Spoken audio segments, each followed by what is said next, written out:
మౌన పోరాటం మౌన పోరాటం.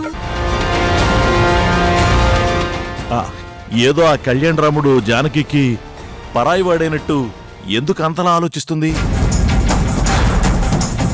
ఏం జానకి, కళ్యాణరాముడితో తాళి కట్టించుకోవడం నీకిష్టం లేదా?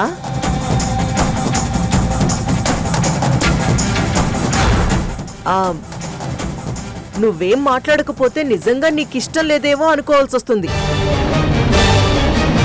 ఇష్టం కాదు విశాలాక్షి, కళ్యాణ్ రాముడు జానకికి భర్త కాదేమోనని అనుకోవాల్సి వస్తుంది. మొత్తానికి జానకి జానకి కాదు. నేను చేస్తాను.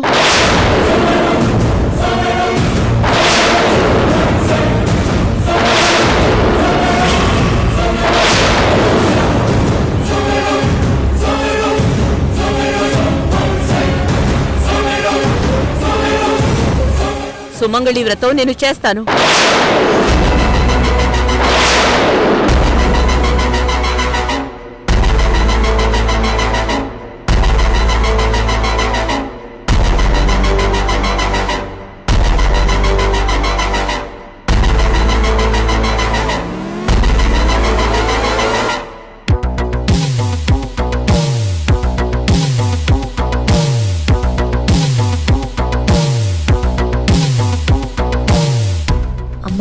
అమ్మా జానకి, మీరుండండి మావయ్య. ఈయనకి మంచి జరుగుతుంది అని చెప్తున్నారు కదా, నేను ఈ వ్రతం చేస్తాను.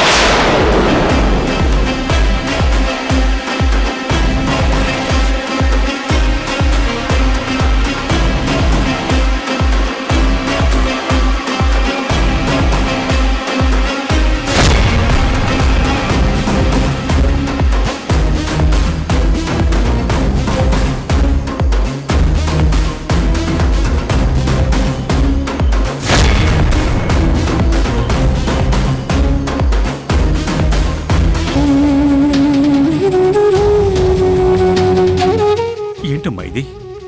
నువ్వు ఈ వ్రతం ఎలా చేస్తావమ్మా?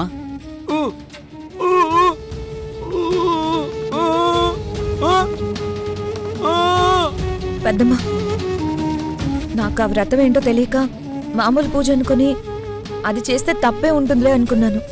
కానీ నీకన్నీ తెలుసు, నువ్వెలా ఒప్పుకున్నావు? రేపు కళ్యాణరాముడి చేత నీ మెళ్ళో తాళి కట్టించే దుర్మార్గానికి వాళ్ళు ఒడిగడుతున్నారమ్మా. దాన్ని ఆపకుండా ఓకే అని తలెందుకోపావమ్మా? వద్దని చెప్తాను, అప్పుడు వాళ్ళు ఏమనుకుంటారు మావయ్య? ఎందుకొద్దు అని అడుగుతారు. ఏమని సమాధానం చెప్పాలి? చూసారుగా, నేను దుర్గనా కాదా అని తెలుసుకోవడానికి ఎన్ని రకాలుగా ట్రై చేస్తున్నారు.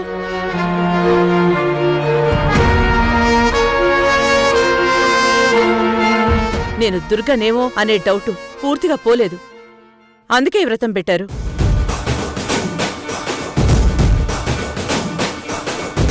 నేను జానకిని అయితే ఖచ్చితంగా తాళి కట్టించుకుంటాను. దుర్గనైతే ఖచ్చితంగా అడ్డు చెప్తాను. అది బాగా ఆలోచించే చాలా ప్లాన్డ్గా చేశారు మావయ్య ఈ పని. రేపు ఈ వ్రతాన్ని ఎలా ఆపాలమ్మా? నేనాపితే నేనే దుర్గనని వాళ్ళకి తెలిసిపోతుంది మావయ్య. అలా తెలిసిన మరుక్షణం వాళ్ళు చాలా స్పీడ్గా పావులు కదుపుతారు. పోలీసుల్ని పిలిపించి నన్ను అరెస్ట్ చేయిస్తారు. అప్పుడు జానకి నేనే దాచేశానని కేసు పెడతారు. ఇక వాళ్ళ రాజ్యం అన్నట్టు ఆఫీస్ని ఆస్తుల్ని వాళ్ళ పేరు మీదకి మార్చేసుకుంటారు. కళ్యాణ్ రాముణ్ణి ఇంక లేవనివ్వకుండా చేస్తారు.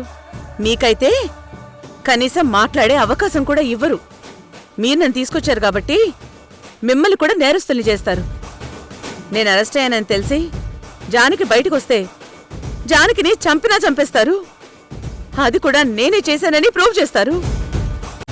వీటన్నింటికి ఆఖరి ఫలితం ఏంటో తెలుసా?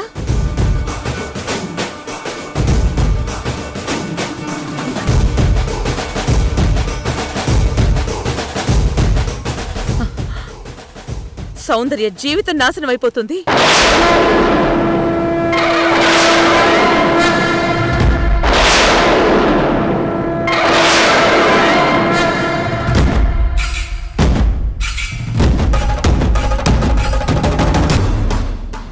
ఏంటో ఇంత మంచి కార్యక్రమం జరుగుతుంటే ఇలా గంగిరెద్దులాగా నిలబడిపోతే పనులు ఎలా జరుగుతాయి?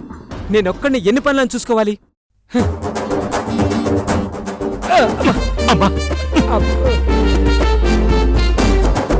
ఏమిరా చూసుకుని వెళ్ళవా? పిచ్చి విధంగా గుద్దుకుంటూ వెళ్ళిపోతావా?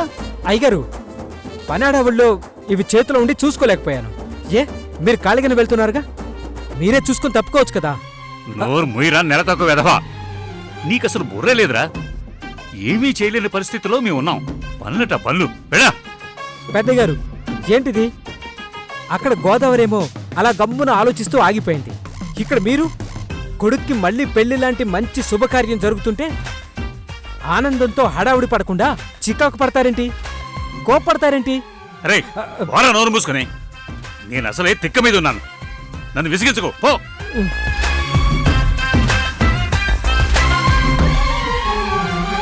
అబ్బో, ఇది ఇంకా బాగుంది. నేను అలా మూలన కూర్చుంటే ఈ పనులని ఎవరు చేస్తారు? అయినా పెద్దయ్య గారికి ఎందుకింత కోపం వచ్చింది ఏంటో. ఇంట్లో శుభకార్యం జరుగుతుందన్న సంతోషం ఎవ్వరి ముఖంలోనూ లేదు. అసలేంటో నాకేం అర్థం కావట్లేదు. పంతులు గారు, ఇవిగోండి కొబ్బరికాయలు, రవిక, పూలు అన్నీ. రేయ్, అలా కాదు, సైడ్ తిప్పండి.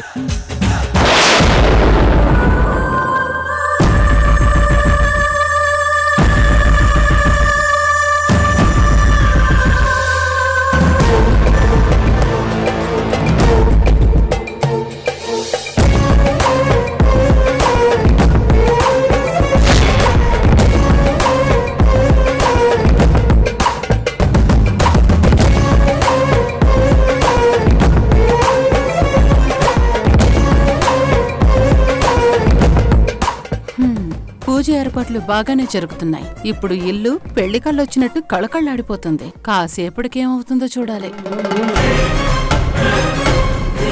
పంతులు గారు, ఇవిగో మామిడాకులు. ఇదేంటి ఎవడొచ్చింది? ఈ విశాలాక్షి గారు పిలిచారనుకుంటా. ఏంట్రా సతీ, ఇంట్లో పనులన్నీ నువ్వే చేస్తున్నావా? అన్ని బ్రహ్మాండంగా జరిగిపోతున్నాయి. ఇప్పటి వరకు అన్ని బ్రహ్మాండంగా జరిగాయి. మీరొచ్చారుగా, ఏమవుతుందో చూడాలి. ఏంట్రా వంకరగా మాట్లాడుతున్నావు? అబ్బాయి, ఏం లేదమ్మా. పొద్దున్నుంచి అందరూ వంకరగానే మాట్లాడుతున్నారు. సర్లే, ఇంట్లో ఈ కార్యక్రమం జరుగుతుంది కదా, దెబ్బకు అన్ని సెట్ అయిపోతాయి. అయిపోవాలమ్మగారు. శనిగ్రహాలన్నీ పోయి అన్నీ సెట్ అయిపోవాలి. గోదావరి, గోదావరి.